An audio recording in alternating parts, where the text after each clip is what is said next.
thinking. If y equals tan x, find dy by dx. So, for this problem, we need to be able to rewrite tan x, which you should know from your trigonometric identities, can be rewritten as sin x over cos x. Now, it's at this point you should be thinking, well, that looks like a fraction, which means that really this is u over v, where u and v are both some functions of x. So if we've got u over v and we're after differentiating, it's at this point you should be thinking, well, I know a rule for this, and the rule is the quotient rule. Now, fortunately, you get this on the formula sheet, and in terms of u and v, you've got vu dash minus uv dash all over v squared. Okay, so it's given in function notation, but you can convert it into u and v notation as well, as that's quite often as you'll see it.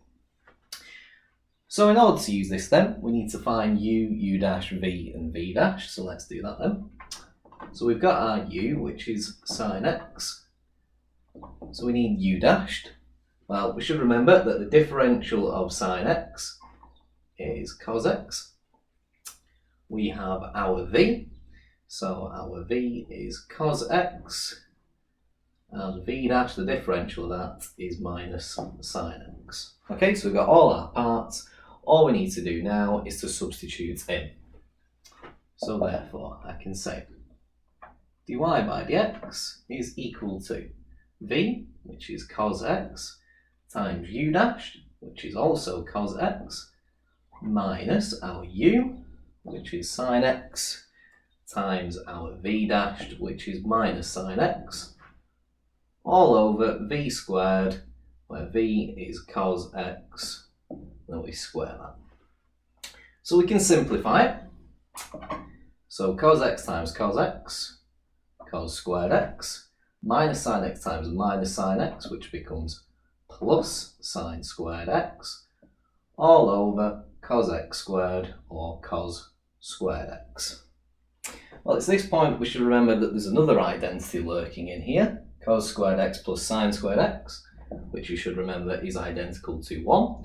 So you have 1 over cos squared x, or alternatively, again, using one of our identities, 1 over cos squared can be rewritten as sec squared x. So therefore, dy by dx is equal to sec squared x. So that's the answer to this problem, but we can actually generalise this.